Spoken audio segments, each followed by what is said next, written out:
Okay, let's do some D&D prep. Hello, everybody. Welcome back to my stream. This is the second stream I've ever done, so if things are still a little in flux, let me know. I would love feedback from, honestly, anybody on any topic. Today we're going to be working on, well, we'll first do a sort of recap of what came before. So the session that I just had last night, which we prepped for on Tuesday, if you were in that stream. And then we'll talk about what needs to be prepped beyond that. So I'll do a quick recap, and then I will start prep for another thing. And I hope that you guys can participate, contribute your ideas, and just sort of make sure that you're a part of the creative endeavor that is happening on the stream. So if you want to just sit back and watch, absolutely, you're welcome to do that. If you want to input your ideas, please do. I want to call out a couple of streamers real quick for anybody who's watching now. Tomorrow at 12, the Becca Scott is going to be streaming Emoji Charades, which is a game that I worked on, my company worked on, and is just a super fun way to pass time during this time of eternal quarantine. So if you are interested in exploring games that you can play with your family or friends at home, definitely take a look at that. And then also, my local gym, Nerd Strong, is doing Twitch streams every morning at 7 a.m.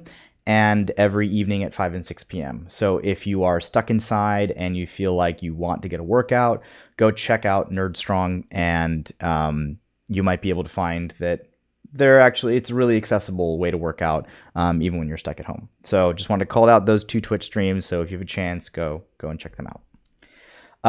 So let's move into a recap of what. Oh, sorry. One other point of order. I am trying a higher resolution stream today, so hopefully you can see a little bit more detail in the text that's on screen. This is a very text-heavy stream. We're looking at Notion, which is my software of choice for organizing information. But we're not playing a lot of games. We're prepping for games. So hopefully the higher resolution will make it a little bit more readable and a little bit more crisp. So if we get a bunch of dropped frames, I might set that back. I know Twitch is sort of under a lot of load and strain at the moment. So we'll see how it goes. With that, you guys can actually see the D&D Beyond overlay, which is really cool. You can see that we have 4 characters in there. There are actually 5 characters in this campaign, but one of them is not in D&D Beyond yet. I just want to start out with a quick recap of what they did and maybe a little bit about what we did last time as well. So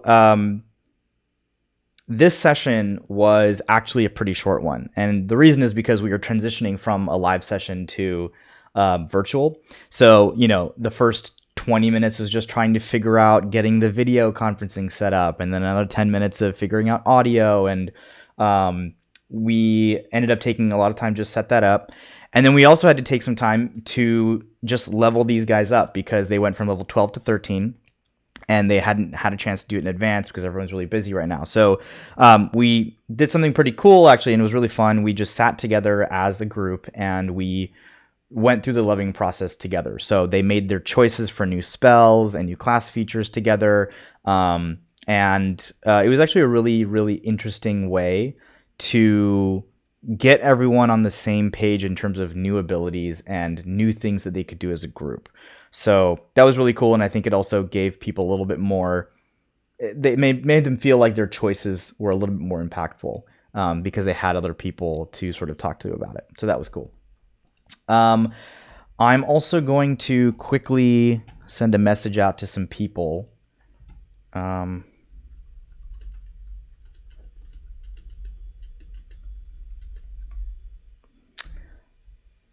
Just so that my friends and family know that I'm streaming. So once we sort of did that for about an hour, we actually got into the game. So you may remember if you were here on the Tuesday stream that the campaign overall is Storm King's Thunder. It's loosely based on Storm King's Thunder in the sense that all of the major plot points and beats of Storm Kings are there, which is a official published Wizards of the Coast adventure for Dungeons and Dragons. But I have taken the liberty of weaving in player narratives that just interlace with the main story. So they gave me backstories, and I took those backstories and extended them out to playable story beats that fit relatively within Storm King's Thunder. One of the main ways that I did that was to make sure that Storm King sends you all around the map of the Frozen North, which is an area in the Wizards of the Coast setting, Forgotten Realms. And because it sends you all over the place, there are opportunities to insert player narrative adventures in between the locations of Storm King's Thunder, because they have to go from point A to point B, and along the way, they're going to run face first into things that are related to their past. And in that way, we can make it not just about a story that is disconnected from the characters, but we can actually make a game that is very much about the characters while they're on this other adventure. And I think that's, to me as a DM anyway, important. So their overarching place in Storm King's Thunder currently is also, if you don't want spoilers for Storm King's Thunder, you should definitely leave the stream now, because you're going to get a ton of them. I would personally argue that it doesn't really matter with Storm Kings. It's such an open-ended adventure that your experience is going to be very different than anyone else who's currently playing Storm King's Thunder, but it's totally up to you. So they find themselves right outside of the Fire Giant Forge Iron Slag, which is a giant multi-level dungeon complex that's all giant-sized. And they also, of course, have lots of slaves and other things that fire giants do because they're evil aligned. But spoiler alert. Well, I did do it, so no one can say that I spoiled Storm King's Thunder for them because they were warned. So they were in Iron Slag, and their mission there was to foil the plans of an individual named Duke Zalto, who, for all intents and purposes, is sort of like a sub-tier big bad evil guy, represents the fire giants overall in the Storm King's adventure, who has some ambitions about, a giant dragon slaying construct and trying to take over the world, etc., etc. Typical big bad evil guy things. So they were hired by a kingdom nearby, a dwarven kingdom named Citadel Adbar, and hired to go in and disrupt the plans of this Duke Zalto. They did so very well. They used his daughter against him. They were able to convince him to isolate himself in a way that he didn't have his weapons or his guards near him. They actually got him out of Iron Slag and out of the mountain that it resides in, out onto a tundra, and dropped him from 1,000 feet up. There was polymorphing involved. It was crazy. So, the session after they had exited Iron Slag, they now find themselves one-on-one with Duke Zalto, and through a very, very actually intelligent series of actions, they were able to defeat Duke Zalto without anyone in Iron Slag really knowing that had happened. So right when Duke Zalto had been defeated is where the last session that we had played left off. So last night when we played, I essentially told them, all right, you're sitting on the corpse of Duke Zalto. You don't think anyone has noticed in Iron Slag, but this is where you are. What do you want to do? So their first action, and this really dominated the majority of the rest of the session, which was only about an hour and a half. Their first action was to acknowledge that Duke Zalto's daughter had told them that a delivery was expected that night, a delivery that could change the course of the fire giants' ambitions in the world. That delivery, unbeknownst to them, because they were just told something was arriving, is actually a delivery of, this is pretty crazy, and this comes from Wizards, an iron flask that contains within it a being known as Megara the Dawn Titan. And this is a giant, or very, very large, very powerful fire elemental. And the whole idea behind getting this Dawn Titan, this fire elemental, to Iron Slag is so that Duke Zalto can fire up very special adamantine forges and use them to craft adamantine parts for his giant dragon slaying colossus. So I hope that was clear enough. Fire elemental of epic proportions powers a forge, which lets them craft body parts for 100-foot tall dragon slaying colossus of yore. And that's how they were going to take over the world. So it's a pretty critical piece, this delivery. And the delivery was coming to them from some Drow that, unimportant to the current story, came from a different dungeon where the Dawn Titan was imprisoned and yada yada. Now they struck a deal with Duke Zalto. The point is that this delivery was coming to them, and they remembered, which was awesome. So first of all, I was just flattered that they had kept detailed enough notes to remember that this that this delivery was coming, and that they cared enough about foiling Zalto's plans, even though he was dead, to intercept the delivery, or want to intercept the delivery, and make sure that Iron Slag wasn't just up and running again, despite not having their leader. So that was a pretty impressive pull on their part, and they picked it up right away, and immediately began to think about what to do. So, of course, they had a couple of choices in front of them. The first choice was, do we go back in and free the slaves that are in there? Do we rest because we've just crawled through a dungeon and fought a boss, and some of us are pretty depleted? Or do we take action right now on this delivery? And so they chose to take action on the delivery. They were like, we know we're depleted, but if this delivery, we don't know what it is, but if this delivery gets to Iron Slag, there's probably some really bad shit that's going to happen. So hats off to them. That is accurate. If that delivery had gotten to Iron Slag, or if the delivery does get to Iron Slag, then, the Fire Giants essentially have what they need to complete this construct, which is going to cause a lot of problems for them down the road. I think that would be really fun to play. I get to control a Colossus. They have to find out how to take it down. But they're pretty smart, so that's fine. So the majority of the last session, then, the second half of our evening, was spent with them sort of huddled up next to the road leading to Iron Slag, stealthed, waiting for a delivery to come. And of course it did, after I had put them through a couple hours of, not literal hours, but like in-game hours of, it's cold outside, you're in the tundra, you don't have, warm other clothes, except for Kegsbane or Isoase, who is a Goliath and can absolutely, handle the cold no problem.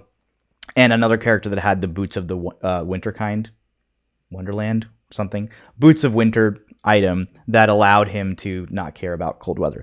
The other two, though, had to make Constitution saving throws every hour to see how well their bodies could actually handle the cold, especially as the sun began to set and things began to get colder and harder to bear. So I think at the end of those 3 hours before I actually had the delivery show up, one of the characters picked up 2 levels of exhaustion, which in D&D means that he had disadvantage on all his ability checks, and, which is like the whole game, like most of the game is just ability checks. Can you do this thing? I don't know, make an ability check. Disadvantage means that he has to roll 2 dice and take the lower, which kind of sucks.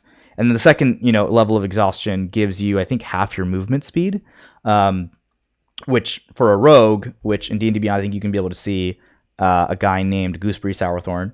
Gooseberry is a rogue, and movement is important to the way that he fights, so that was also pretty interesting. They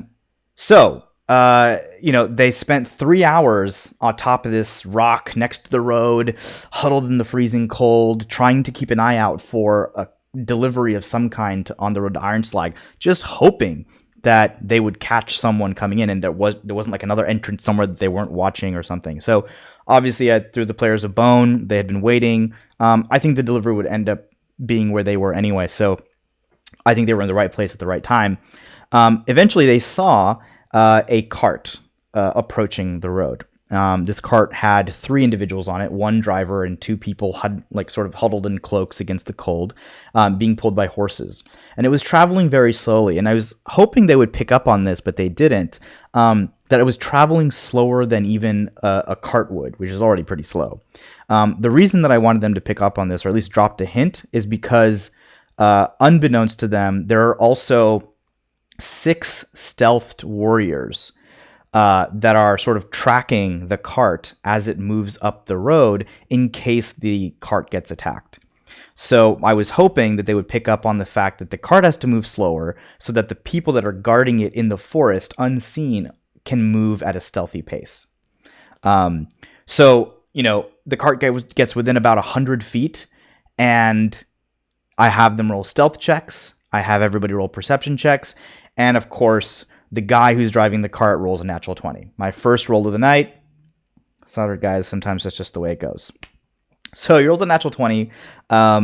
And even if I had the modifier, it was still higher than the average of their stealth checks, which in D&D, you can do group checks. And generally speaking, the rule is that if half the people succeed, then the group check succeeds, and everybody succeeds as together as a group, and vice versa as well. So, his perception check was very good, and he sort of stands up from the cart and goes, "Hey, what the hell is that?" And immediately triggers a whole bunch of stuff. So the moment that the players see that, one of them, who, again, in your overlay, you can see Keldamar Kelp Herstow. I'm just going to call him Kelp.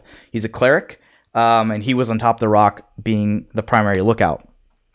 And he immediately, the moment he sees that they've been made, he fires a fireball and just and explodes this cart into smithereens. The Drow, which they are Drow, they go flying off of the cart. One of them lands face first in the dirt, and we're in combat. So they roll initiative, and they fight.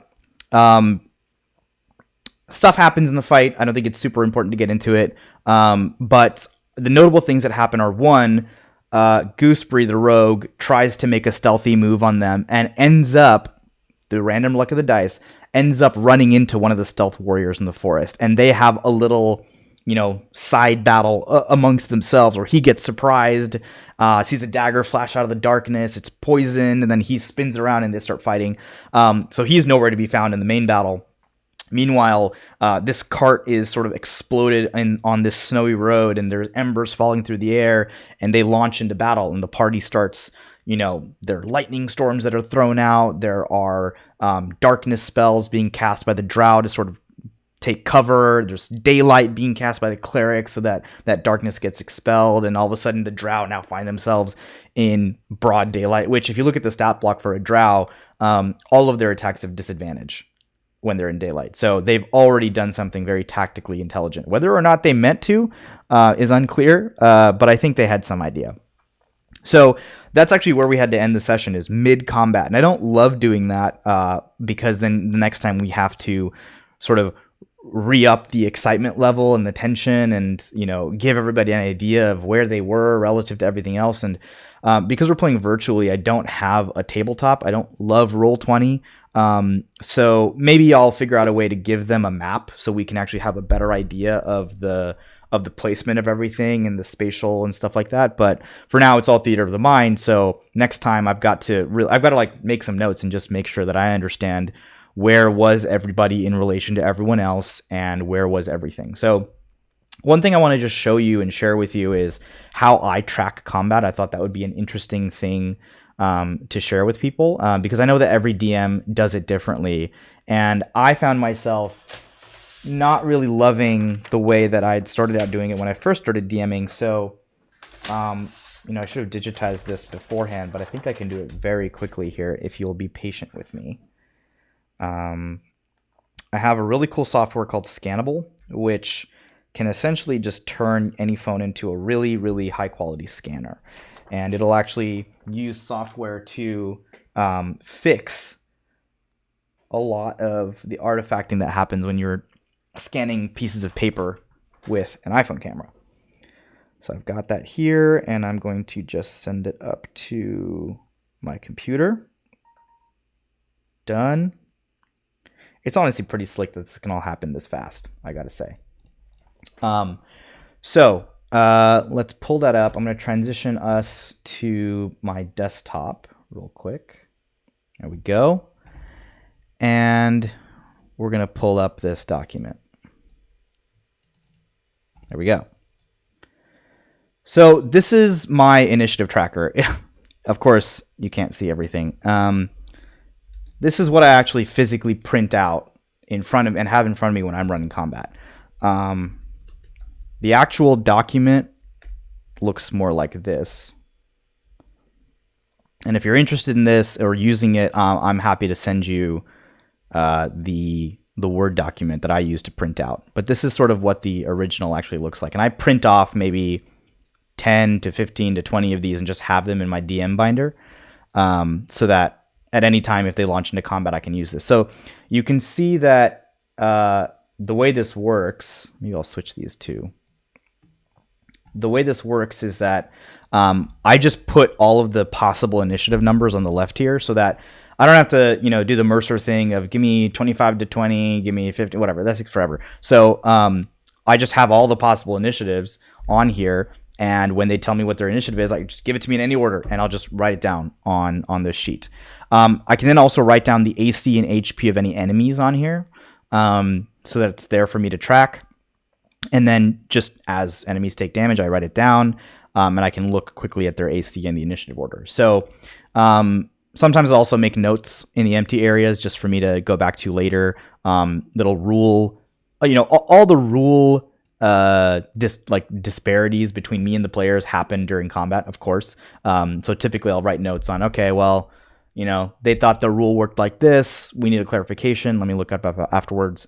So that's pretty useful as well. So that's sort of what I use for combat tracking. And you can see that there are, 5, sorry, this is a little messy, but there are 7 drow in total. There were 3 on the cart and then 4 more in the forest, 2 on either side that were tracking the party as they went. One of them hasn't been damaged, but is at least fighting one of our members. This one and these 2 were on the cart. One of them died very quickly because these guys don't have a lot of hit points, especially for level 13 characters.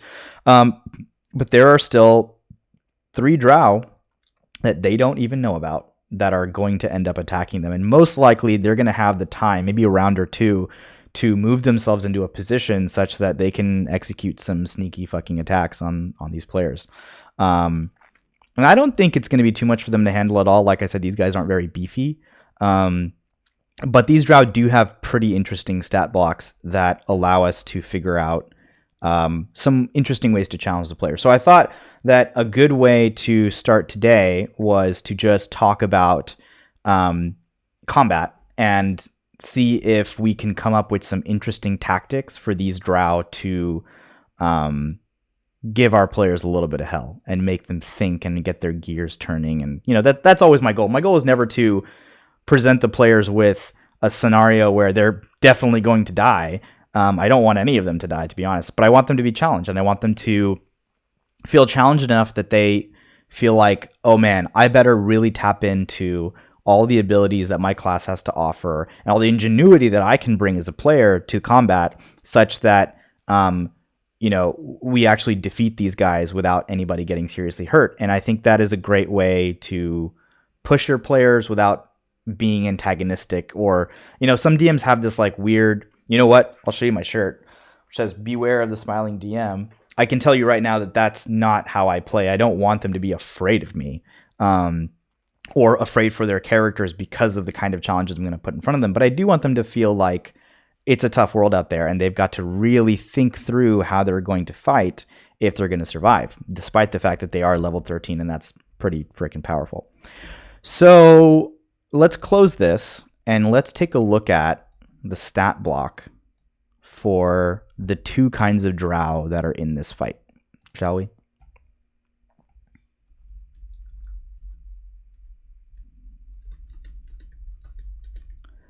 Okie dokie.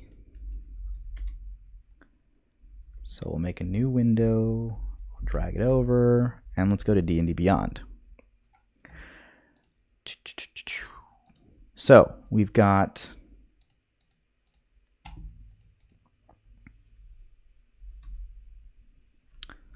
Oh, hang on 1 second.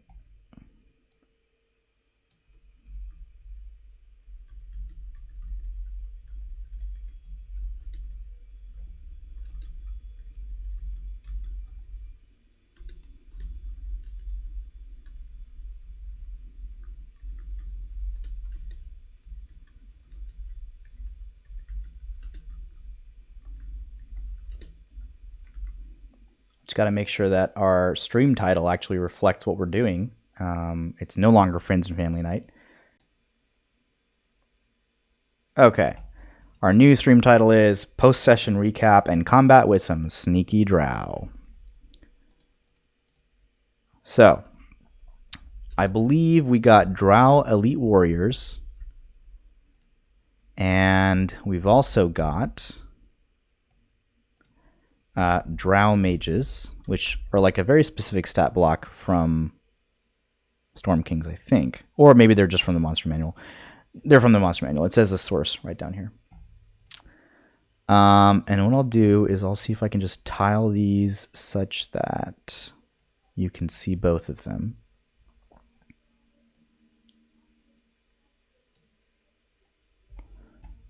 Oh my goodness. Sorry, this tiling software can get a little crazy. Okay, we'll zoom out for a second. Zoom out. Hello, Chrome. Zoom out. There we go. That's not what I wanted. I don't want that picture in there. I want, you know, the whole... whatever. Drow Mage. Man, I think we're going to have to do it like this, which is fine. Nope. There we go. Okay. So we've got Drow Elite Warriors and Drow Mages. They're not super deadly for a level 13 party. I didn't actually end up rebalancing these guys for the party's current level. One other thing that I've mentioned before is that Storm Kings is an adventure for players of like level 5 to, or characters of level 5 to 12-ish. And I actually want this to go all the way to 20. So I am stretching out the Storm King's storyline all the way to 20, with, of course, their player narrative moments peppered in. But it does mean that I have to change a lot of the encounters as written in the book so that they are challenging for a level 13 party. So where they might fight 1 fire giant, they will fight 4. Or just a lot more health and hit a lot harder. That works too. But these guys, I think, can still at least... we have to remember that our party is depleted somewhat from being in Iron Slag and fighting Duke's Alto. So we have the opportunity to do something a little bit more deadly than we could normally do with NPCs or monsters of this level. So the first thing I like to do when I am going through stat blocks is I like to just highlight the interesting things about them. I don't have a way to do that with D&D Beyond, though, and that's kind of a problem. I usually do this physically with a highlighter in my book, or this actually might be a better way to do it. These are both from the Monster Manual? They are. Okay, great. So I'll put the caveat here that I own the Monster Manual, so I don't feel bad having a digital copy as a PDF. And of course, again, the wizards, if you're going to sue me, then I'll stop. But frankly, this stream is too small for them to care about, I think. So we're going to go into D&D. Maybe I won't show you all the PDFs that I have just to be safe. But core books, Monster Manual. And I'm going to open up 2 instances of this so we can look at both of these stat blocks side by side. That's 1. And how the heck do I open this again in preview? I don't know if I can do that. But we might not have to. We'll do this one at a time anyway. Drow. Let's look for the stat blocks. I think they're probably here. Right there. So we've got Drow, and I assume above here we've got Drow Elite Warriors. So let's talk about the Warriors first, because they're not quite as high in their challenge as the Drow Mages.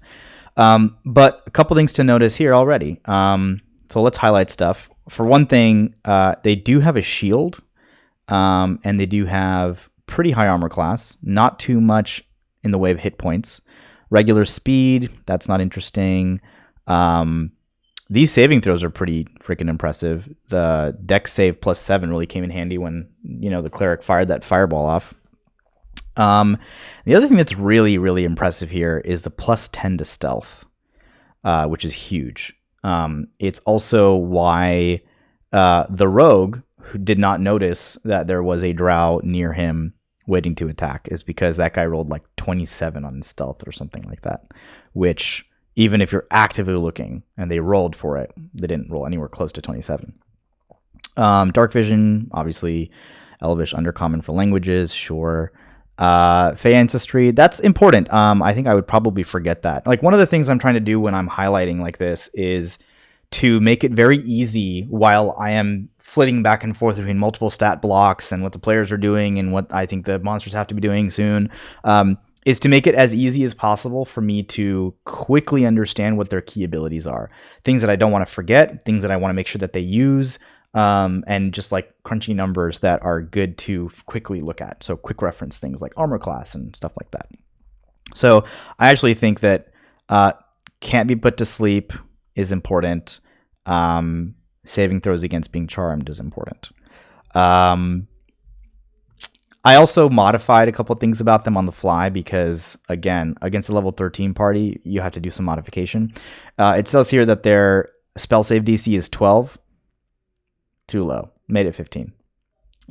So we just know that. And then they've got some innate spellcasting ability: Dancing Lights, Darkness, Fairy Fire, Levitate. These are pretty important. All of these are very...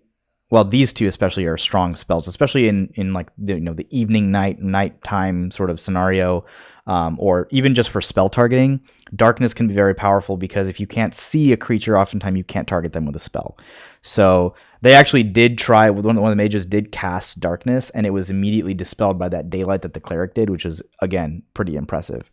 It did give one of the elite warriors the cover they needed to disappear into the tree line. And that's where that stealth +10 is going to come into play, is that someone is going to get a dagger in the back because that NPC wasn't locked down, and they knew that they had an opportunity to take them by surprise, again, even though combat had already started. I don't know a lot about Levitate, so I kind of want to look that up. Also, I should make sure that you guys can actually see. Where did my stream preview go? Sorry. Sometimes, guys, I'm still so new to Twitch that I don't know what the hell I'm doing. Stream Manager. There we go. Lets me see chat. Oh, it reset? So lame. Well, if anybody typed anything in the last 5 minutes, I didn't see it. So type it again. Okay, so you can still see the set block. Perfect. Great. So let's go to D&D Beyond and look up Levitate, just so we know what it is. Levitate. Search. I gotta say, I love D&D Beyond. I'm the kind of DM that has an analog rule. I don't allow technology at my table, really. Put your phones away. Put your laptops away. Don't get distracted. Really give respect to the people that are trying to get into roleplay, because it's hard enough already without someone being on their phone, being like looking at Instagram, not really paying attention. But D&D Beyond has been pretty exceptional in terms of making the game more accessible for players, just keeping everything in one place so it's easy to track. It's pretty great. So I've actually told my players, all right, if you want to have an iPad on Do Not Disturb mode, you can use D&D Beyond digitally, but you still can't use a computer, you still can't use a phone. Those are just too easy to get distracted. So I like D&D Beyond. It's cool. So Levitate, 10-minute duration. It is concentration. One creature or loose object of your choice that you can see within range lies vertically. I believe that you can only cast it on themselves, though. Self only. So you can levitate 20 feet. And you can only push or pull against a fixed object. That seems not advantageous in combat because it reduces your mobility. Seems dumb. You can change the target's altitude by up to 20 feet in either direction or on your turn. Interesting. So unless I'm missing something, this isn't going to be very useful in this particular combat. Unless I need to climb. and waste a whole turn doing that. So let's ignore this for now, and maybe it will come into use later. So let's go back to this stat block that we're looking at. Obviously, this is huge, sunlight sensitivity. I don't need any highlighting to remember this because this is like a very well-known stereotype of Drow is that they hate the sun. Mechanically speaking, that means that they have disadvantage on attack rolls in sunlight, as well as on perception checks that rely on sight. So that's important. There is currently, thanks to Kelp, our cleric, a 60-foot radius, so 120-foot diameter burst of sunlight that is taking up a lot of the space of this combat. So we actually might have to figure out which of these stealthed warriors are actually in this daylight as well. And I would also argue that it makes them less stealthy, or at least maybe it gives them the maybe not. I mean, I suppose if they were in daylight naturally, they would still be able to stealth very well in the shadows and behind trees. And I mean, there's so much foliage and stuff in this environment that you have to imagine that they'd be good at stealth regardless. So maybe that won't be affected. But sunlight sensitivity is super important for them. Let's see here. Oh, the other thing I want to talk about was Fairy Fire is super important because these guys are mainly melee attackers, and Fairy Fire, if it's successful, gives you advantage on attacks, which is huge. One of the Drow actually got a Fairy Fire to work successfully on the main tank of the group, who is Kegsbane. We talked about him a bunch backstory-wise last stream. On here it says Iso Ase because Goliath have two names. They have their birth name and then they have their current nickname or given name, which they can choose. So Iso Ase is his birth name as a Goliath, and his actual usage or given name is Kegsbane because he used to be kind of a drunk. I think he's due for a name change because he's, his character arc so far has been to really sober up and become mature and become a very tactical and intelligent warrior. But we still call him Kegsbane for now. So he's been fairy fired. He's got this orange, purple, violet glow all around him that makes him very easy to see and allows people to target him with attacks a lot easier. And that's significant because, he can take a lot of beating. For attacks, we've got 2 short sword attacks, multi-attack. I mean, everyone's got that, right? So don't need to call that out too much. I do like to just say, let's highlight these because they're numbers that I look at very often. So it's nice to be able to just have the eye quickly go there. A lot of prep is also about just making sure that I can run the table smoothly and not get caught up on flipping through pages or scanning a page for a piece of salient information. It's about, pacing and moving quickly and making sure that the game isn't slow for the players. For me, I noticed that my mind is running at 100 miles per hour because I'm trying to think ahead. I'm trying to adjudicate the stuff that my players are doing in the world, and I'm also trying to run monsters and NPCs, but my players don't have to do any of that. They have one character that they're in charge of. So a lot of times the game can feel very slow for them. So it's my job to make sure that I can move as quickly as I can and not get hung up on mechanical or logistical things and make sure that the game is moving forward. So I find that pretty important. I'm going to do the same thing to their ranged attack. Although there's very little reason for them to use that, given that it's not part of their multi-attack. But this is actually pretty important. I didn't realize this.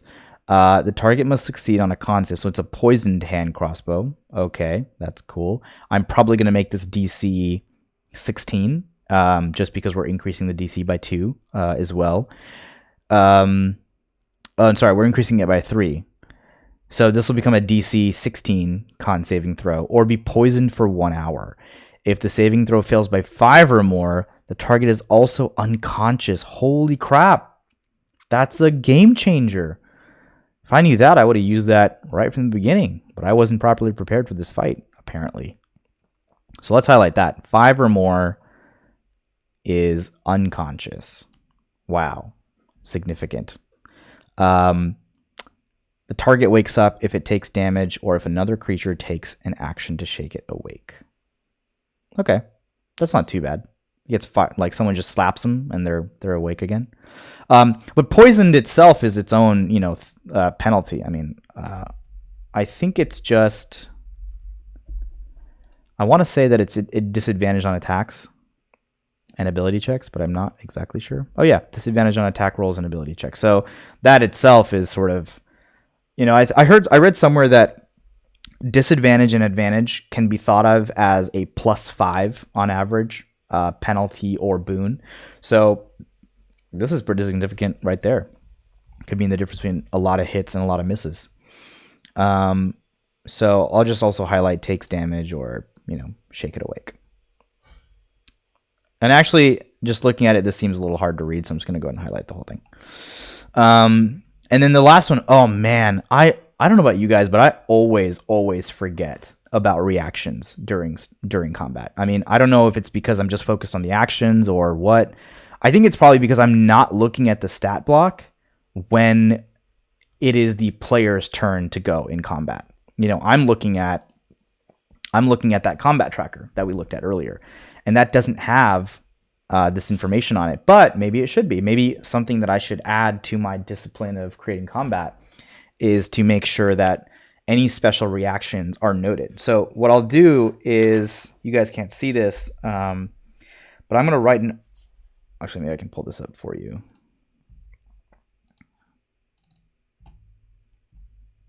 There we go.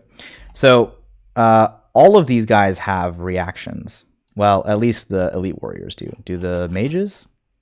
Nope, they don't. Okay, so the elite warriors, which are these 5 right here, on my sheet, my physical sheet, I'm going to just write a big ol' R next to all of them on the left side, because that'll let me know that they have a reaction. So if I'm only looking at the sheet during combat, hopefully I'll see that R and be like, oh, wait, let me check the reaction. So the Drow adds 3 to its AC. Wow, that's incredible. That makes it 21. Pretty impressive. I mean, that plus maybe they've got some people poisoned or something. It's going to be hard to hit. Against one melee attack that would hit it, to do so, the Drow must see the attacker and be wielding a melee weapon. That makes sense. Cool. So that's useful. And we will, in a second, talk about the tactics that we might want to use. They've got these abilities, and that's cool. And we've highlighted them, so we know what they are. That's cool. But I think it's also important to talk about what are the Drow's motivations? How hard are they willing to fight? Are they going to run away or not when they get close to death? How can they work together with each other given their specific abilities? I mean, these guys are elite warriors. It's literally in the name. So you can anticipate that, or you would expect that they've been fighting together a while. They have synergy in their combat strategy. They understand how to utilize their inherent weapons and abilities and advantages, to their full potential. So I think it's important that we talk about that so that when I run this combat, I can really make sure that they're firing on all cylinders. So let's talk about the mage real quick, and I'm going to move this over a little bit so you guys can see it and not over my entire face. Okay. So Drow mage, we'll do the same kind of highlighting. I'll just quickly highlight the armor class. 15 with mage armor. It's important. That probably means that mage armor, the moment they get the chance, mage armor is going to be one of the first things they cast. Or maybe more importantly, the moment they start getting attacked with anything other than spells, anything that's going to actually use their armor class to decide whether it hits or not, they'll go ahead and use that. Skills, Arcana +6, probably won't use that much. Deception, Perception, and Stealth. Okay, interesting. Well, they're already in combat, so stuff like Deception and Arcana aren't going to come that much into play. Stealth and Perception, yeah, it's okay. Elevation or Comment's all the same. Okay, so these guys are all about the spells. Fey Ancestry, sure, great, that's important. Let's highlight that. I'm going to give these guys an inherent spellcasting ability of 15 as well. It is innate, so that is something that I think would be shared with the elite warriors. Same spells. I'll highlight these two because I think they're important. Although, for the mages, they're not that important. Yes, they are, because, again, these guys are going to work together. So if a mage can go in and fairy fire when a elite warrior is about to attack someone, that's great synergy. And it's something that a party would do, which these guys are, technically. So let's look at... and by the way, just to let you guys know, we'll take a break at 1 o'clock Pacific time, just so I can go to the bathroom and stuff like that, and then we'll do another hour. So the Drow is a 10th level spellcaster. That's high. Its spellcasting ability is intelligence, spellsave DC 14. I'm going to make that 16, I think. No, maybe even 17. Let's make that 17. I don't know how to do that here, but maybe I'll just make a note. Let's just create a text box and say all DC +3. And we'll just make it a little bit easier to read. Arial, bold, and make it red. Cool. And I'll just put it here. And we can copy that and put it on our... All right, cool. So, so it's got a DC of 17, which is pretty great. That probably means that it's a +9 to hit with spell attacks as well. So I'll just, we've got that captured already. So let's look at the spells. Mage Hand, Minor Illusion, Poison Spray, Rare Frost. We're looking for things that are useful in this particular fight that they would know, hey, I should do something about this. Cantrips, okay, I guess. First level spells, Mage Armor, Magic Missile. Again, I think Mage Armor, we should start keeping some notes on tactics probably. So let's spin up my favorite DM prep tool, which is to say Notion. What's up? And I showed you guys this last time just to sort of reiterate that I love this tool so much. This is my dashboard within Notion for D&D prep. So what I'll do is I will go into session guides. We need to make a new session guide now, which is not Ironside Part 4, but maybe thwarting or intercepting the Dawn Titan. That's a cool name for a session. Honestly, no one sees these except for me, but I like to think of them as chapters. And it's fun for me to just give them cool titles, so whatever. It's mainly the main quest. There's not a lot of character stuff happening here. And that session is going to be on next Wednesday, so the 1st of April. April Fools. Ooh, maybe we should do an April Fool's joke. We probably should. If you guys think of anything, let me know. April Fools, you all die. No, just kidding. So I have a template here, to-dos. I don't know. We'll figure that out. Does that later. Recap. We'll figure that out later. And we'll call it Resume the Fight. So this is the fight that they started last session that we're talking about now. So Drow tactics. So first of all, the mage. We'll have some tactics for the mage. We'll have some tactics for the elite warriors. And then we'll have some sort of synergy tactics. So for the mage, I think, you know what? Let's just make this a subheading. No, it didn't work. Why isn't it working, everybody? What's going on? Oh my goodness. Turn into heading 2. There we go. I don't know why the keyboard shortcut wasn't working. Sorry about that. So for the mage, we'll say right off the bat that, I wonder if I can get this to be a little bit more accessible. You see it? Yes, you can. Great. So we'll say that the mage is going to will cast Mage Armor the moment they get targeted by ranged or melee attacks. Or threatened by, right? Because if they see someone charging after them, it makes sense that they would just cast Mage Armor immediately. And increase their AC by 3, I think. Threatened by melee attacks. So we'll just put mage armor in a different color so I can really see that. Well, it'll be seen on printed paper, but not so much here. Let's continue going through. Magic Missile, Shield, Witch Bolt. My main concern with, they have so many spell slots, but each one of those is an action to use, and that's their entire turn. My main concern is really that they're not going to really be able to use most of these abilities, and that's okay. They don't have to use everything. You don't have to unload the gun here. But I do feel like we should figure out which of these spells they're gonna try and use because they are powerful, and because if you've got a grenade launcher in your pocket, you should use it, especially if your life is threatened. So I think right off the bat, like shield, they should be using shield as a reaction. We'll use shield as reaction to deflect attacks.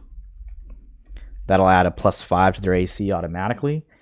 And then Witch Bolt, not a great spell, especially because it's like close range and everything. And spell slots aren't a concern, like I said.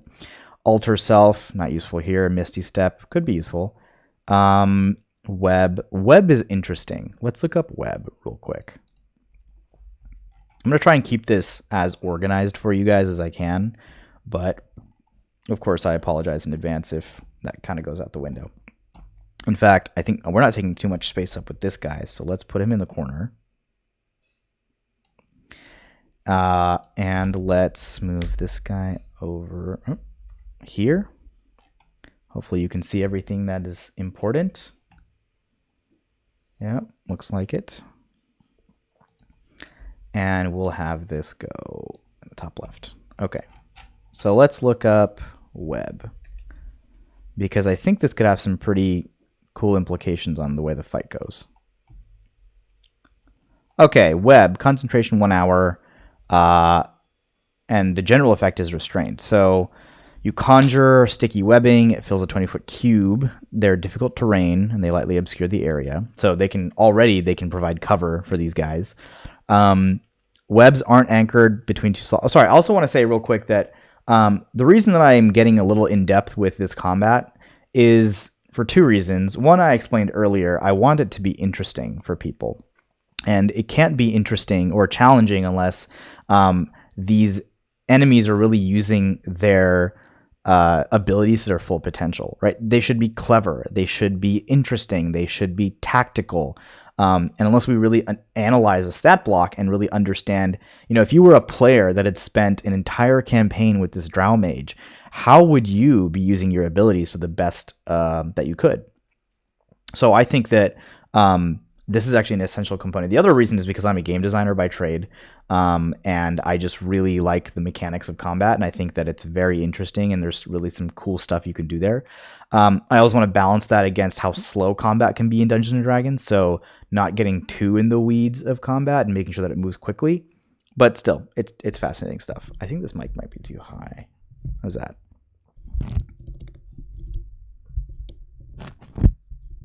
How's that? Better? Okay. Hopefully it's better. So let's see here. If the web isn't anchored, it just falls flat. That sucks. And each creature that starts its turn in the webs or enters them must make a dex saving throw, which is going to be a pretty tough save because we've increased it by 3, so DC 17. On a failed save, the creature is restrained. Now, that's really powerful because restrained means that you have, again, you're imposing disadvantage on attacks, but you are also imposing advantage on attacks against that person. So they can't move as expected with a web. There's like an effective +5 against them, and their rolls have an effective -5. Not only that, they also have disadvantage on dex saving throws. So if we were to throw a fireball in there or something, or a lightning bolt or something that required you to jump out of the way, it's pretty hard to do that when you are webbed up. So I think this is actually a really key spell, and I'm going to highlight it here. Misty Step doesn't seem super useful because these guys are casters. They don't need to hit anybody with their staff. It's not really a huge deal. But this is really interesting, especially when you think about the fact that they have elite warriors that do a lot of damage with their short swords right here. I mean, I can see a combo here where, you know, the Drow Mage webs them up. The Elite Warrior follows up with a bunch of attacks, hits on all of them because they've got advantage. You know, and then maybe uses the hand crossbow to just knock him unconscious and take him out of the fight. So a creature restrained by the webs can use its action to try and get out of it every turn, which is useful. And they can be burned away. So 2d4 fire damage to any creature. Oh, but they can burn away, but they can also deal damage to the people that are webbed up. The spell is actually really great. I don't know why more players don't use it, to be frank. Who can use it?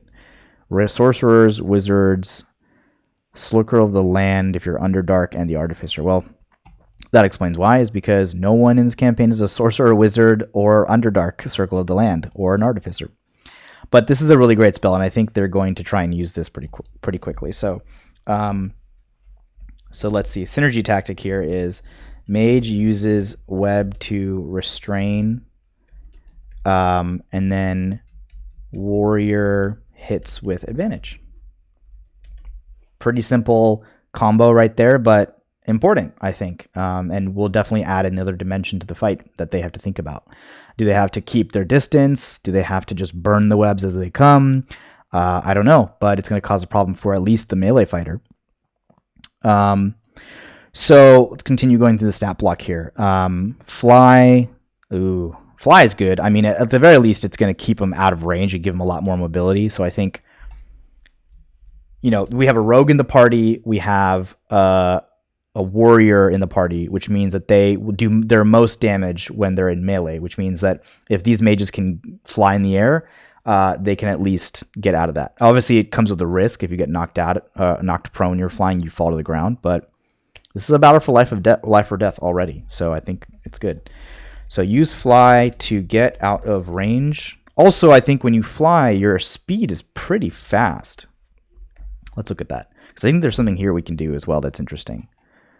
Yeah, so you get a flying speed of 60 feet for the duration.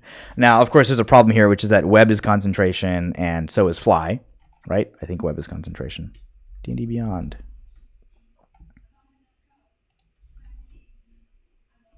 Web. I'm just going to say it over and over again until my internet starts working. Web. Oh, that's nice. It's right there. Doesn't say if it's concentration or not, though. Web. It is! Fuck! That's a little badge there. Alright, so they can't use fly and concentration at the same time. Still gonna have to choose. So, if not webbing, use fly, or if they're just out of those spell slots, use fly to get out of range. Use fly to go in and out of range. Because one of the cool things about fly is that you gain 60 feet. So it means you're twice as fast as someone who runs. There was a network error. I'm sorry, I'm just looking at my stream manager and it looks like there's a network error. What's going on here?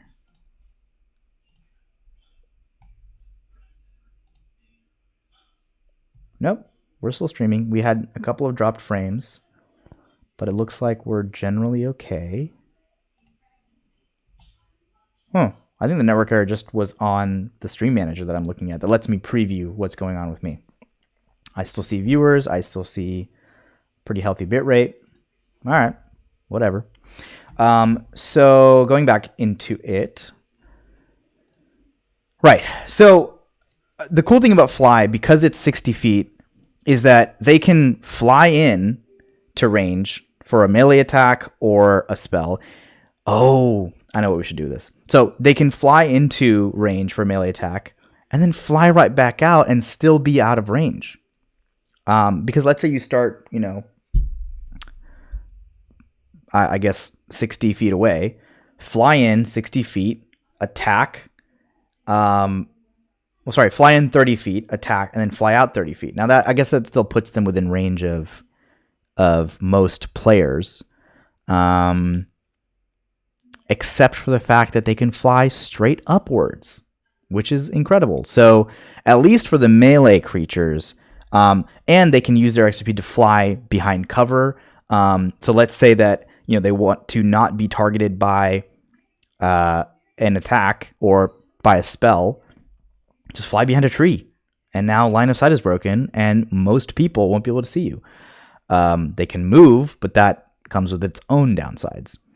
So there's actually two things here. One is that the Drow mages could use fly to just get out of melee range, which is good because they don't have a high armor class.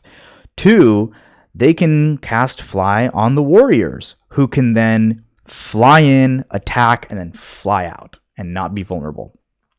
And fly lets you cast it at higher levels and affect multiple creatures. So if these guys were willing to use a 5th level slot for fly, then they could do one additional for 4th level slot and one additional for the 5th level slot. So we've got the ability to have the mage and 2 of his elite warriors fly into the air, which is very, very, very good. So let's write that down. Mage can use fly to get himself out of danger, as well as up to 2 of his warrior comrades, or really of his warriors, of his allies. The reason I say allies is because another thing just occurred to me. One, it could be the thing we just said. Warriors can fly in and out of range of attacks. And, oh man, bummer. I was going to say the 2 mages that were there together could work in tandem, where one of them is casting fly so that both can be out of danger, while the other one is casting web to make the party vulnerable to melee attacks. But they've already killed one of these mages, which is unfortunate. So it's fine. We'll just go with that. Maybe they can cast web, and then I don't know. I can't decide between whether fly or web is the higher priority, but okay. So we're at 1 o'clock. I'm going to take a quick break. I actually don't have a transition prepared to go to one of those like, stream will be right back. But maybe I can make one real quick,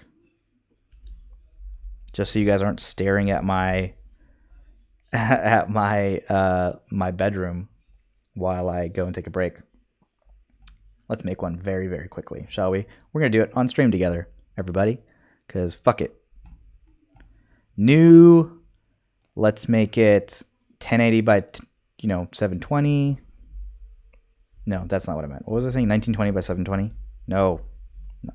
1920 by 1080. There we go. We'll make the background black. We'll just go with a very simple thing, you guys. We'll make it stream will be back shortly. We'll make that text white. How are we doing on dropped frames? Still looks pretty good. Cool. We'll make the text white. And we'll make it fucking huge. Oh, there we go. And we'll center it. Ugh, I hate it when that doesn't happen. There we go. And we will change the font to be something a little bit more fantasy-like. I don't know what that is, but Baskerville, maybe? You would think I have fantasy fonts already here, but excuse me. This is just going to happen every once in a while. I'm just a sneezy person in general. Thank God sneezing is not a symptom of coronavirus. Let me tell you that. I made this way too big. Let's make this 700. There we go. I gotta center it again. Motherfucker. Sorry for swearing, if that offends you. Let's actually make it 2 lines. The stream will be back shortly. Yay. And then we'll center that.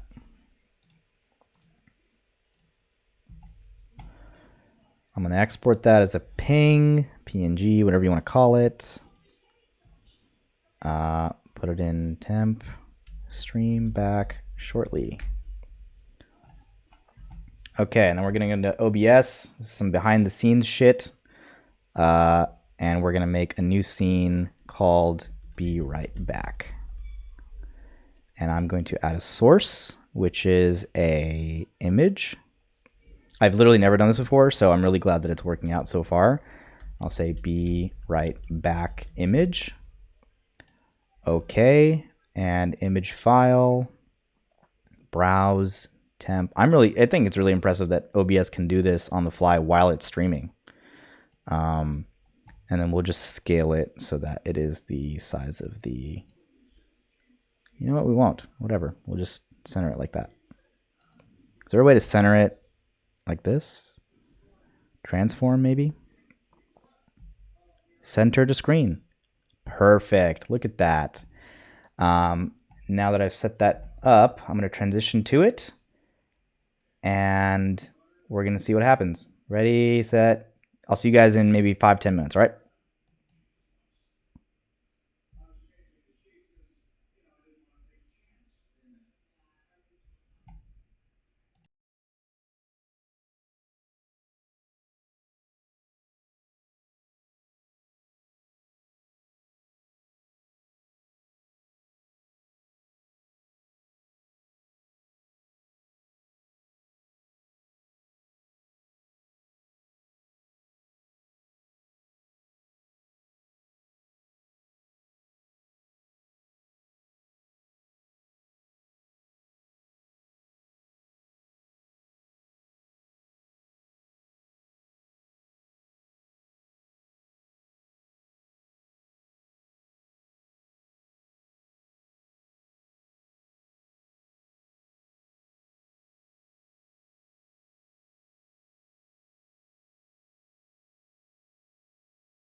All right, everybody. Well, thank you for your patience. I went and just grabbed a little bar. Oh God, what have I done?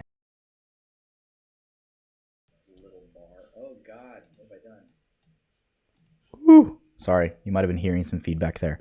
Um, okay, well, welcome back. Now, I want to ask those of you who are viewing to just give me a quick rating on the audio and the video that you're seeing right now. We'll just take a quick moment to do that so I can understand how things are going.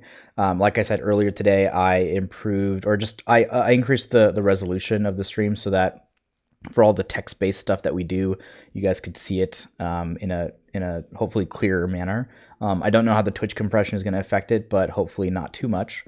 I'm also noticing that my audio is spiking into the red zone of the audio mixer that I'm using. So if it's too loud, if it's clipping, let me know and I can adjust the gain down a little bit. You know what? Let me do that right now. Testing. We'll just adjust it down. Okay, that should be a little bit better. If it was, if it wasn't, I don't know, but let me know. Okay, let's jump back into it. So if you're just resuming, or if you're just joining us, we were working on tactics for a fight that the party is currently in the middle of.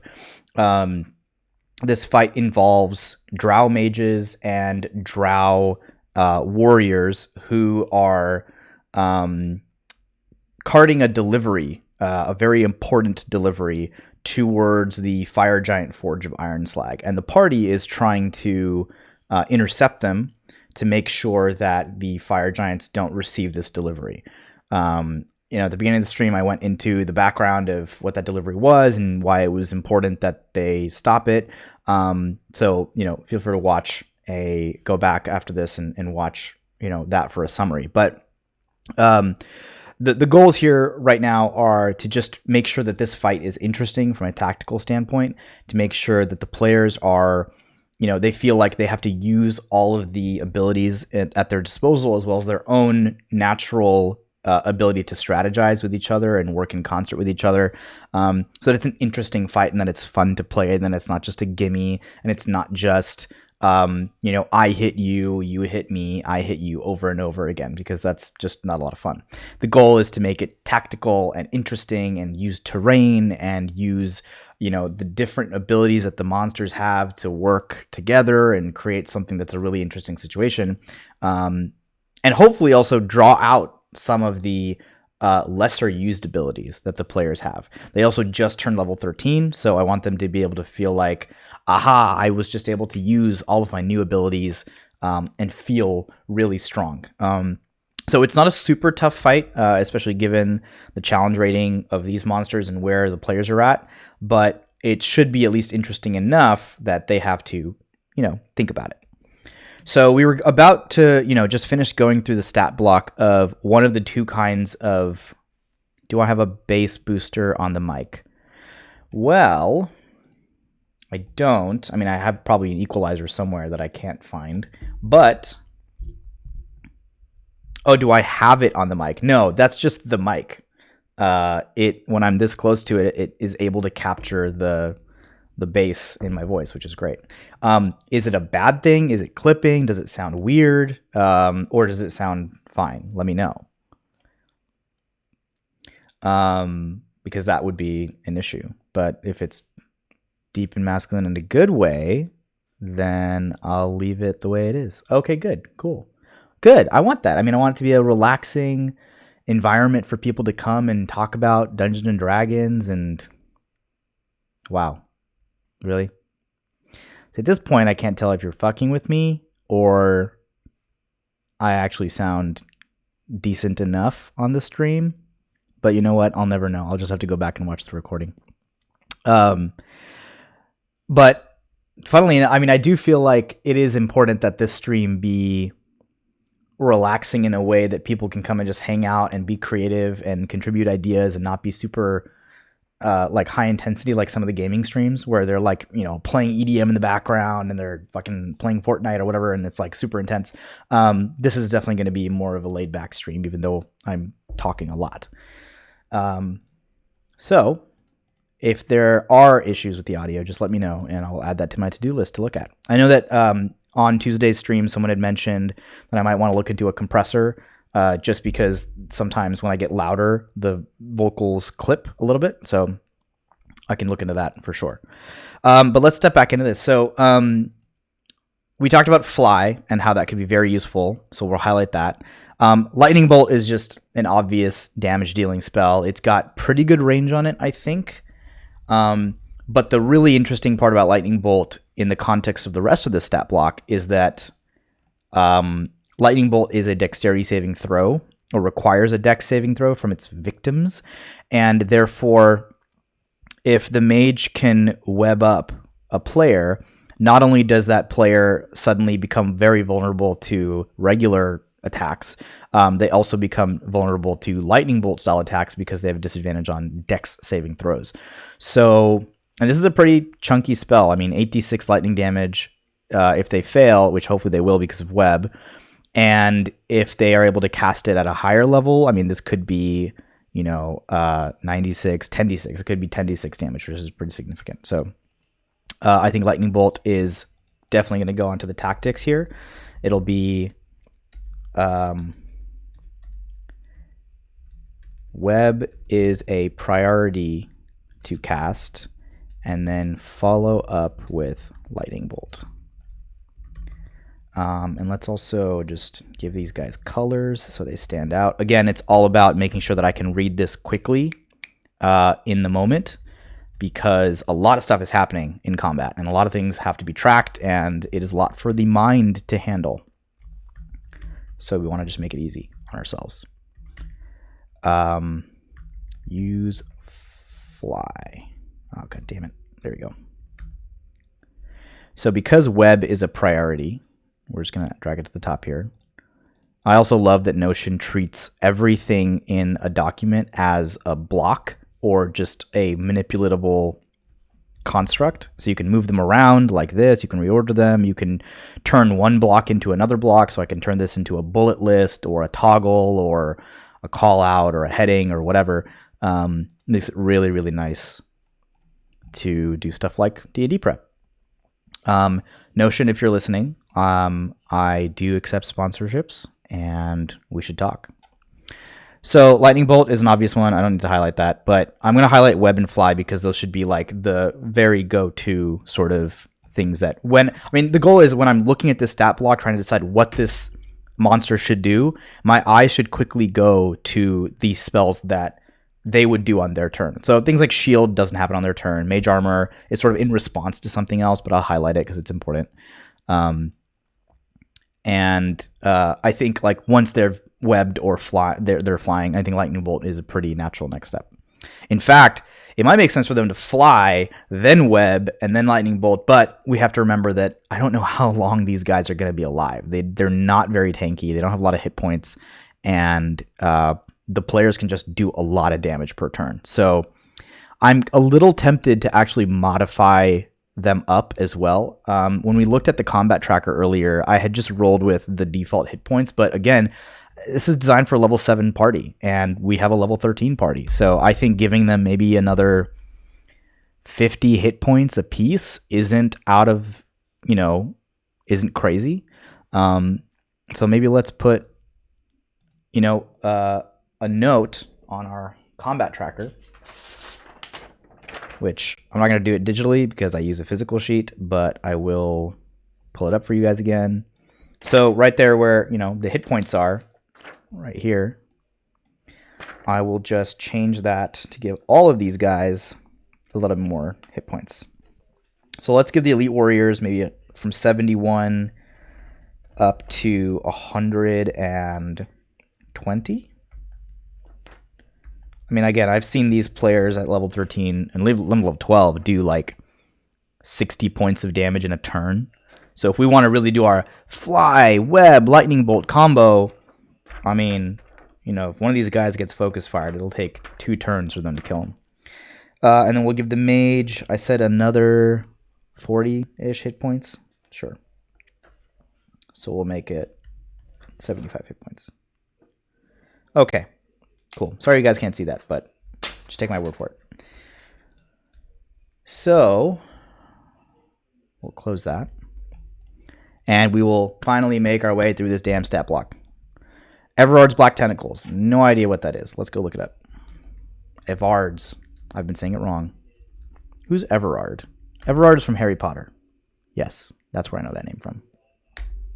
Everard. But where in Harry Potter? You know, sometimes you just like know a name because you've read something over and over and over again when you were a child, so much so that you remember words and letter combinations even if you don't remember the context, and it's burned into your brain in a way that you'll never forget until the day you die. Are you guys familiar with that? That's how I feel about Harry Potter. Okay, so concentration 1 minute. Damn, that sucks because that again puts it in conflict with Fly and Web, which I think are important spells. Squirming Ebony Tentacles. That sounds already just wrong. Like, that doesn't sound like it belongs in D&D. That sounds like it belongs on a place on the internet that we don't want to go. So, Squirming Ebony Tentacles. We'll just move on. A 20-foot square on the ground, you can see within range. For the duration, these tentacles turn the ground into difficult terrain. Okay, difficult terrain is important, especially if they're trying not to get hit. When a creature enters it, they must succeed on a dex save or take damage and be restrained. Oh man, this is huge too. Again, I can't emphasize how important I think. Say it again. Which part? Everard's Black Tentacles? Everard? No, that's not what we were talking about. Squirming Ebony Tentacles. This is the downside of Twitch streaming, isn't it? Is that all of this is recorded. It's on the internet.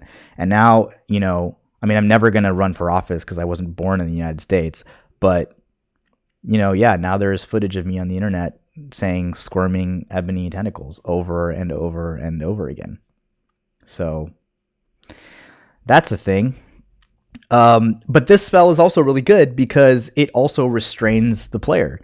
And it gives all those, it confers all of those, you know, that advantage and disadvantage that we talked about with Web, except that it also does damage, which is dope, which also makes sense. It's a 4th level spell as opposed to Web, which is a 2nd level spell. But it's like, fuck yeah, like, why not just use these? You know, we're getting into the higher level spells now, and I can see that, like, our simplistic strategy of web and attack is good, but some of these other spells are huge modifiers on this combat. So, oh, great. Now I have people texting me about Squirming Ebony Tentacles. Awesome. So a creature restrained by these tentacles can use... Okay, so they can just try and free themselves. I mean, this is basically just a better version of Web. I mean, it's 20-foot square. I think Web is also a 20-foot square, a cube or something. So as long as they're not flying, this is a great spell. And in fact, I think they should use this because they've got 3 slots of it. Yeah, I know this, that I was sort of rubbing my chest when I was saying Everard's Squirming Ebony Tentacles. So now there is footage of me doing that while doing this. So it's going really well, you guys. It's great. I'm glad that I invited my friends to watch me stream. It's going really, really well. It's true. It's true. Maybe that's like what people really just want on the internet. Maybe like all of this, hey, let's be collaborative together and let's have a really positive community where we can just talk about Dungeons and Dragons and our nerdy hobby and just, you know, fuck around and have good ideas. Maybe that's all just secondary to Squirming Ebony Tentacles. And maybe that's really the strategy I should be going for. Well, we'll see how it goes. Luckily, there's no lack of tentacles in Dungeons and Dragons. You know, all kinds of tentacles. We have no idea. Gricks, you know, big Grick energy is a term I've heard thrown around the community every once in a while. But we'll get to the tentacles. Don't worry. Okay, so I think that we're going to change some of this. We're going to say that the priority is actually to cast Evard's Black Tentacles. And look at that range, 90-foot range. Come on. This is great. So Evard's Black Tentacle or Web. is a priority to cast, and then follow it up with lightning bolt. Sure, absolutely. If not restraining, because we're not just using web anymore, use fly. We'll change this as well. Uses mage restrains, because we know what that means now. Warrior hits with advantage, so that's a good combination between the two. Mage can use fly to get himself in and out of danger, as well as up to 2 of his allies. That's all still the same. So that's great. And now I can already, looking ahead, see, shit, this is also really important. I'm actually going to unhighlight web in favor of black tentacles. Squirming, in favor of squirming ebony tentacles, I'm sorry. And we'll turn our attention to the last 2 spells, which are Greater Invisibility and Cloud Kill. Are you worried that being a DM exacerbates your pervasive god complex? No, I mean, exacerbates is a word. I would argue that it simply fits within, the umbrella of my god complex. So, I think that the god complex would probably be there regardless, which I think is your point. But it's just, it's just part of it. I think it's fine. I mean, every DM has a god complex to some degree. You are a god in this game. So maybe it's all of our way. For everyone who DMs, maybe it's our way of exerting a little bit of control over a very uncontrollable world. But also, it's just fun. So, relax. We're not out here to control everybody. I am, though, for sure. For sure. I want to control everything with my squirming ebony tentacles. That's the goal, you guys. That's the goal. That's the dream, really. I mean, I'm going to stop talking about that. Okay, so Greater Invisibility. I'm also really regretting putting 2 different friend groups together because I can tell that this is not going to go well for me in chat. But that's what it is, I suppose. I thought the dice were the gods. No, I think of dice more like the chaotic forces of nature that no one can control. Even the gods are slaves to the dice. So really, the dice are above the gods. Except that's not true, because sometimes DMs fudge rolls all the time. Sometimes it's like, oh man, I rolled that natural 20. They're gonna murder the party. And you'll just be like, no, they're not going to do that because this is not the right moment for that. Do I fudge the dice? Never. Never. Ever. I know. I have 2 whole friend groups. In fact, I have 2 whole friends, which is pretty amazing. Right? But you guys can all become friends on this stream. In this little community that we have. You don't even have to play D&D. Just come and make fun of me. That's fine. I'm cool with that. I'm sorry. Right. Stay on topic. Back to the tentacles. So, I actually really do think that those tentacles are a huge part of how this fight has to go. And I'm excited to be able to describe to my players that in excruciating detail, the way in which these squirming ebony tentacles really like squelch around the limbs of the characters that they're trying to constrict and, start making their way into all of the niggly little orifices and, all that stuff. Oh, what's up? Junk Rat God. I think that might be one of the best Twitch usernames that I've ever seen. So welcome to the stream, Junkrat God. It also means that I have to say the words Junkrat God alongside squirming ebony tentacles. And now we're constructing a narrative, you guys. Now we're constructing a narrative. We've got Junkrat Gods and squirming ebony tentacles, and I don't know what I'm doing here anymore. What are we doing? Okay, right. Stat blocks. LFG. Greater invisibility. Okay, so this one really does also change. I mean, this is like... Greater invisibility is amazing. You can cast spells, you can make attacks, and you still don't drop invisibility unless you lose concentration. Of course, the downside here is that it's concentration, which means that it interferes with Evard's Black Tentacles, it interferes with Fly, it interferes with anything else that this goddamn guy wants to do in this fight. So part of me doesn't want... I think greater invisibility is good. I think it makes sense to use in the scenario that this person, this Drow mage, is being attacked directly by the party and is a focus of attacks, because it allows them to basically go, whoop, I'm gone. Don't focus on me anymore. Sorry, I keep hitting my pop filter.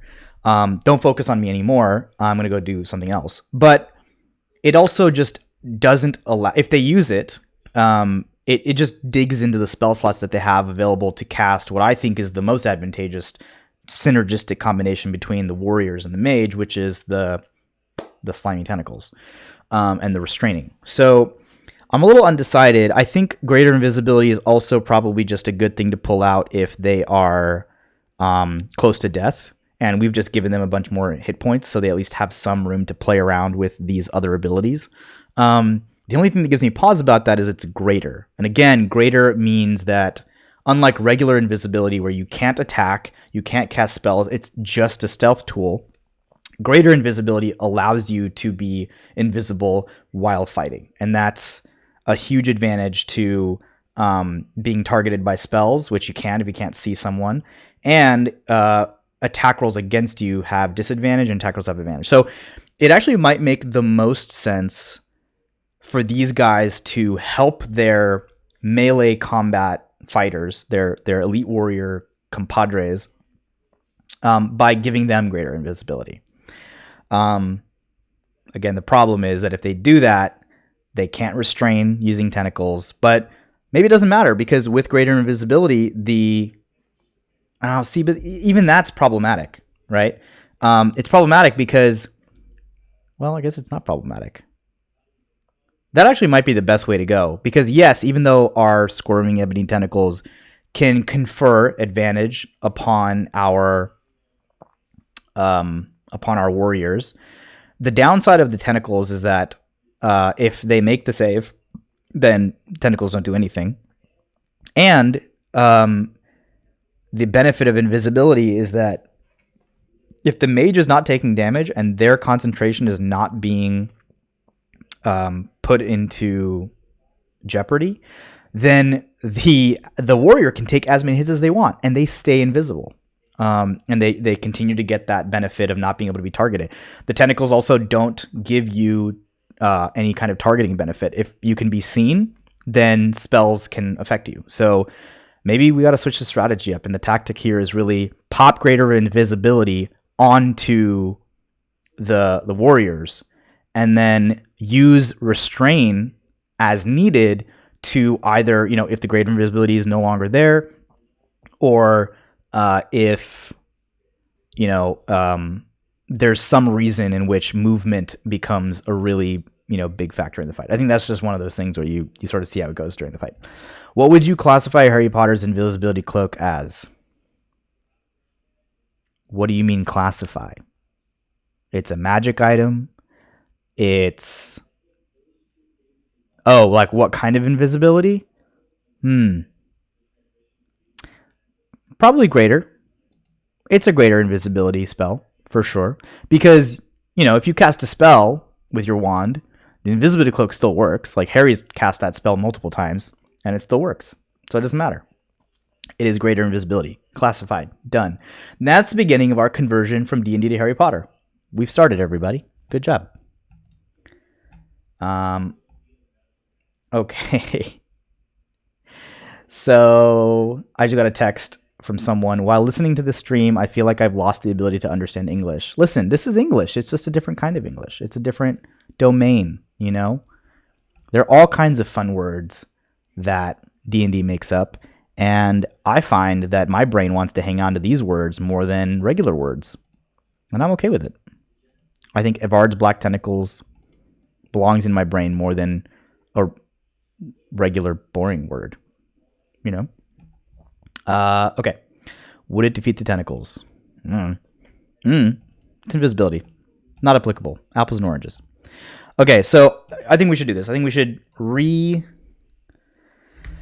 Okay, so we're going to say that priority cast greater invisibility on warriors. Now, just from a practical standpoint, all the warriors are actually hidden at this time. Remember, the guy that was on the cart fled into the woods, so he can't be seen. And the other 3 have not yet made their appearance known. So, priority is when warriors are visible, cast greater invisibility on them. I think this is also cool because one of the players just picked up Counterspell as one of their level 13 abilities or spells. And being able to counterspell the greater invisibility would be a huge boon as well, because that's going to just eat up a 4th level slot. So when warriors are visible, cast greater invisibility on them. Cool. And then after that, the priority is Everard's Black Tentacle.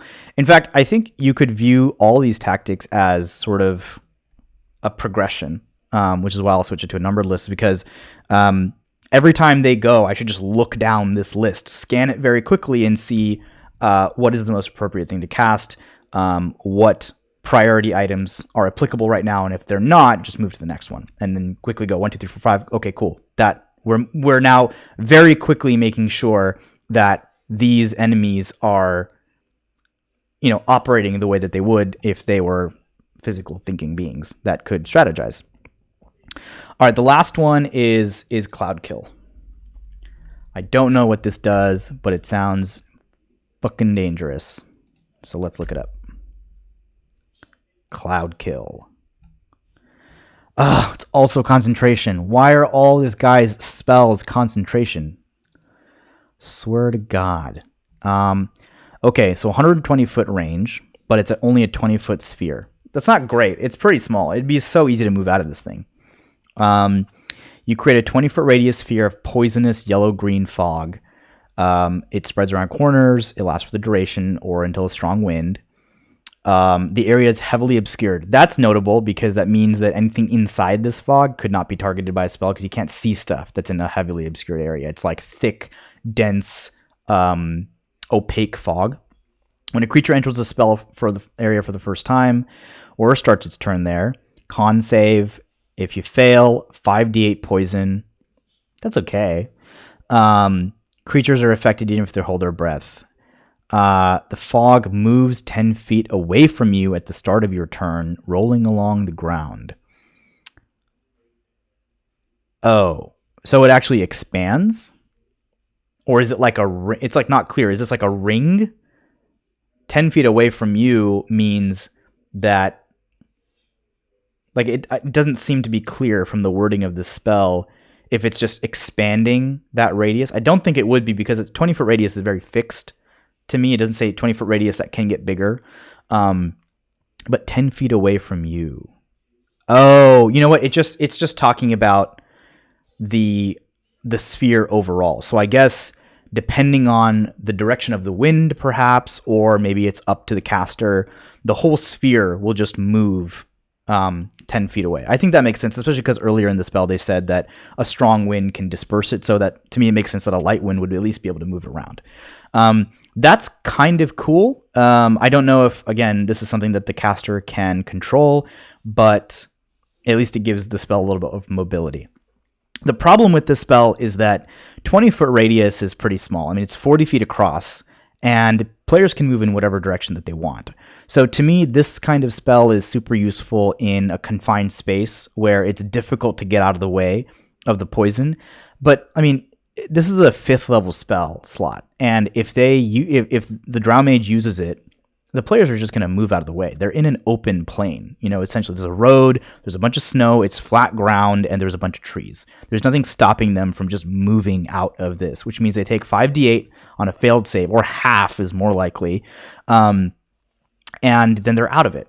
And that's it. And that's your 5th level spell gone. So I think in this particular scenario, this spell isn't useful. If they were trapped in like a small dungeon or a room of some kind, this would be a lot more effective. And then I could see it being really cool because, you take that 5d8 every turn that you're not succeeding your saving throws. So I think the utility of this spell is get someone in a confined area and then just poison them like a gas chamber. But that's just not possible in the open. So we're just going to exclude that from even though it's like the most powerful spell that these guys have. We're just going to exclude it from the tactics because I don't think it's going to be that relevant.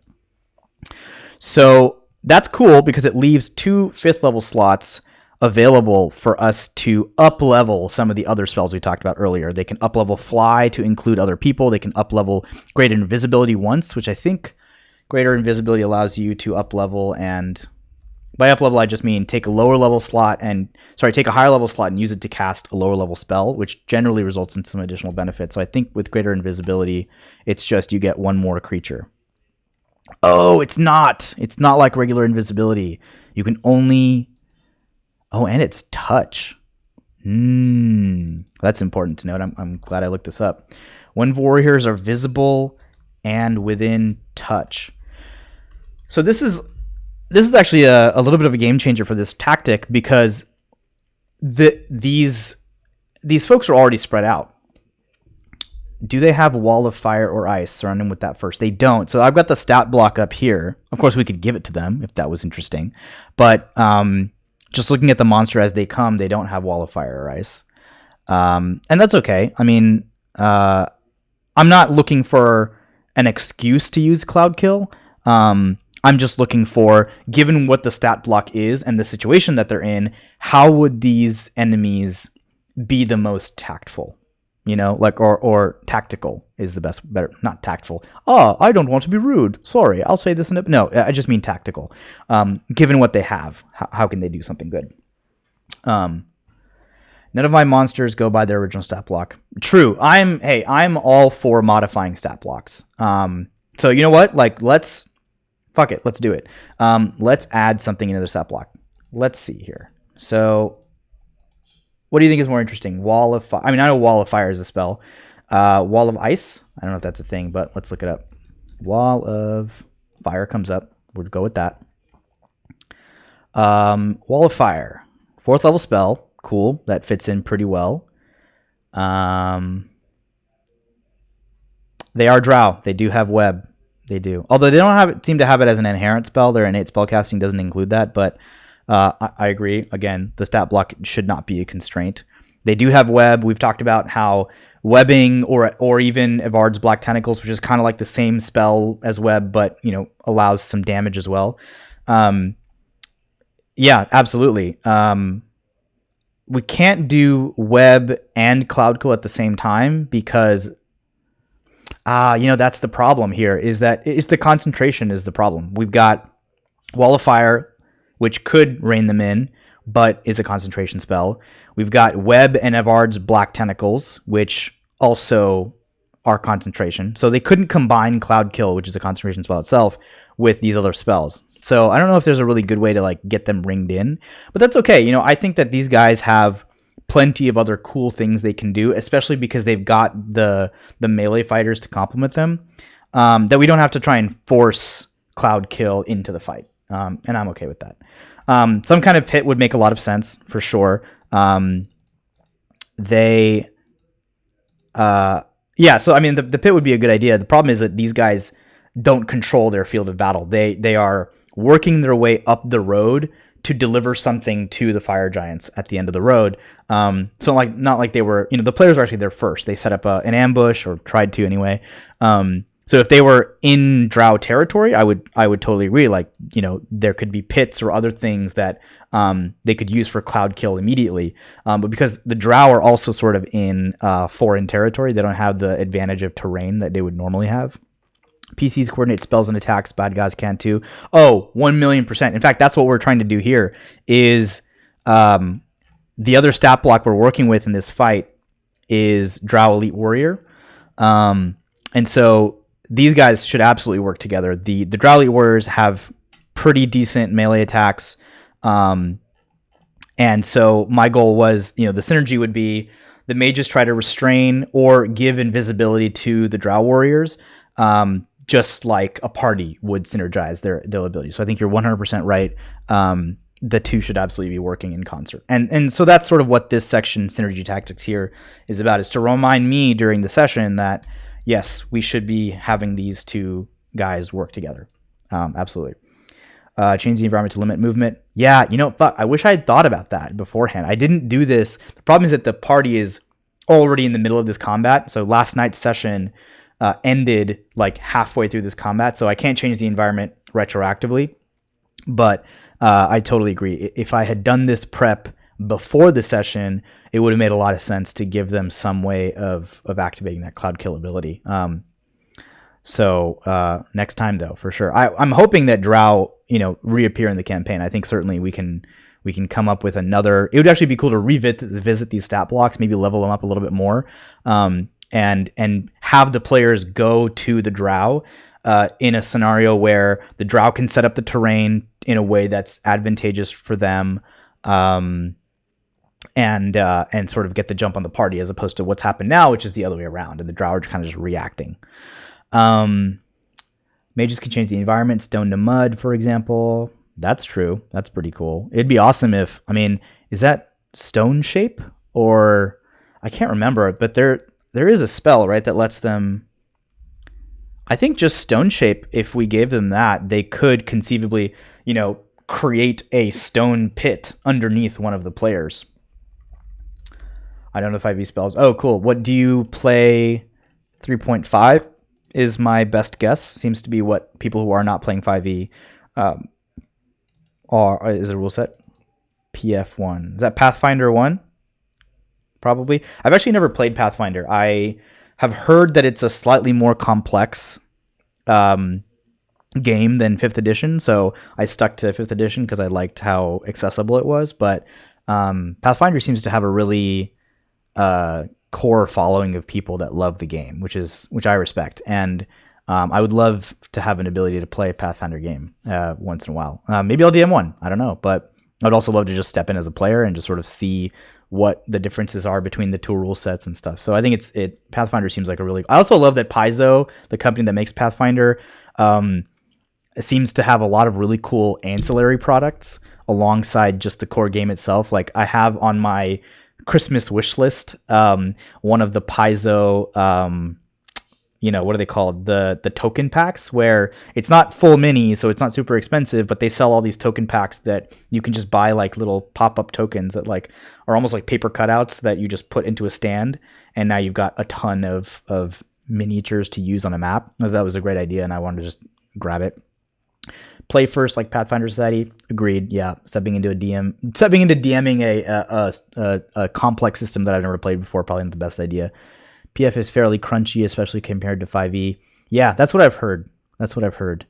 I think if I was playing with really experienced tabletop RPG players, that would be a really fun thing to do.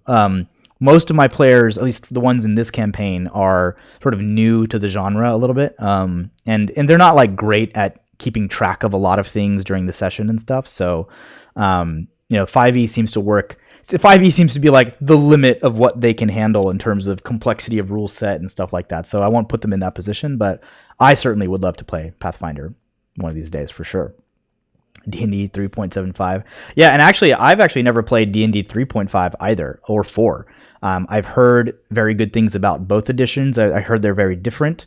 But I started playing D&D overall, and just tabletop RPGs overall, right when they were transitioning from 4th edition to 5th edition. So I think it was still called D&D Next at the time. It was like the playtest edition of 5th edition. And so we just rolled right from the playtest into 5th edition. And honestly, that's really the only system that I've known. The only other like TTRPG systems I've even played are like Honey Heist and some other like small games like that. But I think it would be fun to find a group that has been playing 3.5 for a while and 4th edition for a while, and I can just like step in as a guest player, just to like understand the mechanics and how those systems were better. Because I have heard that those systems have really cool elements that they have removed from 5th edition. One of them being the skill challenge, I think was either part of 3.5e or 4th. And I've actually brought skill challenges, even though I never played those editions. I brought skill challenges back into my game because I thought they were a really awesome way to be, I don't know, like cinematic without being too, like combat in D&D gets very like turn-based and slow. But skill challenges seem like a really cool way, or not seem like, they are a really cool way of making things more fluid. You should try 10 Candles if you need a one-shot, amazing, simple improv game. That has been on my list as well. I can't remember who told me about 10 Candles. I might have heard about it on a stream somewhere, but 10 Candles is absolutely on my list, and I would love to play it. I would love to play Dread as well. I've heard really, really cool things about Dread. Yeah, I think it would be awesome to talk about a skill challenge. I'm sure I use them all the time, and sometimes I decide to pull them out on the fly because a scenario that the players are in just makes sense for a skill challenge. And sometimes I will prep them, in which case I'll actually figure out, okay, what are all the different challenges that are going to come up, and what are some cool things that can happen in terms of an evolution throughout the skill challenge? How can the scenario change depending on what the players do? So I'm sure we'll end up talking about a skill challenge on this stream. And again, I want to emphasize, for those of you that don't know, this is not a stream about me telling you guys what my ideas are. This is really about us trying to prep together. I want to be very receptive to your ideas, and I want to also just build a community of people that can be creative together. I think a lot of people haven't been in an environment where they can be creative with other people at the same time, that collaborative environment. I think a lot of us, especially DMs, we kind of work alone. We prep alone. We try and come up with ideas alone. And yeah, we'll use the internet and maybe some friends to bounce ideas off once in a while, but for the most part, we're working alone. And I really like the idea of taking some of the experience that I have from professional game design. And, I've run a game studio. I've worked on a lot of teams as a game designer and as a game developer. And I like the idea of bringing a collaborative element to DMing. And that's really what this stream is about. So, I hope you continue showing up and contributing ideas, because I love it. And I love just talking about this stuff with you guys. And it's really, really cool. So I'm sure skill challenges will come up soon. And I absolutely want to play all the systems that we just talked about. So we're coming up on the end of the stream. We're all about 3 minutes away from the end. So I think we can kind of close this prep out. The only thing that we didn't get to here really is the summon demon part of this stat block. And this is a very important part of the stat block. I mean, a shadow demon is no joke. Especially anytime that there's an opportunity to summon allies, like why would you not,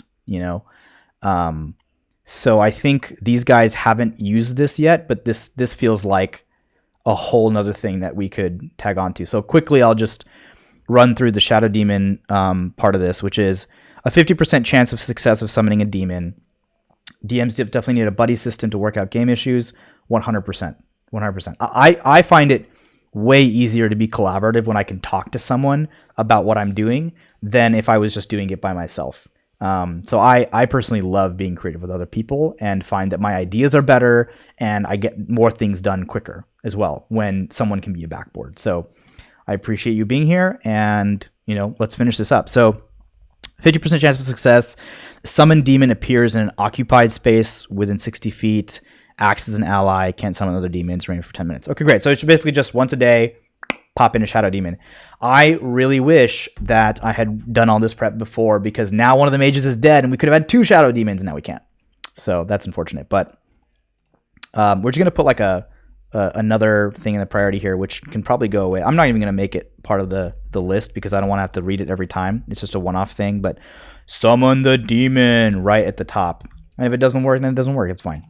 But just to go over the demon really quickly, resistant to like frickin' everything, which is awesome.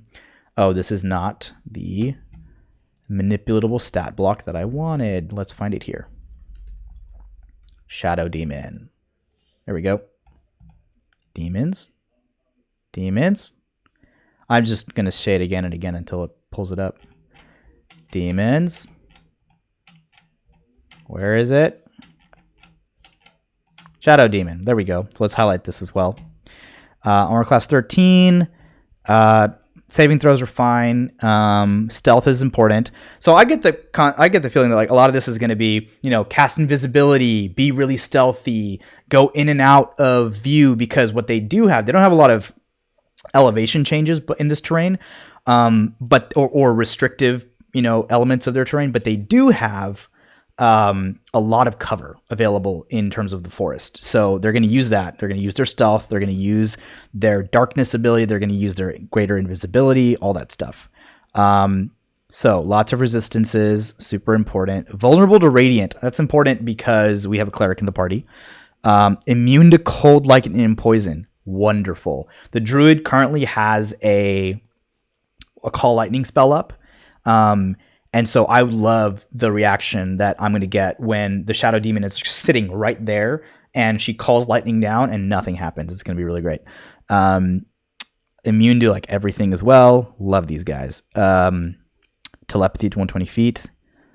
That's cool. I like the telepathy because I can certainly see, just for flavor, just a bunch of like in their minds as this thing, just makes it feel more intimidating, even if it doesn't do anything mechanically. Demon can move through other objects of difficult terrain. Can't end its turn there, so that's fine. Okay, that's kind of useful, I guess. Light sensitivity. This is important because, again, there is a sunlight spell or a daylight spell up right now. So I guess my whole idea of them standing in the middle of everything and looking awesome isn't going to work because these guys are, well, they could initially. It's the same thing as Drow.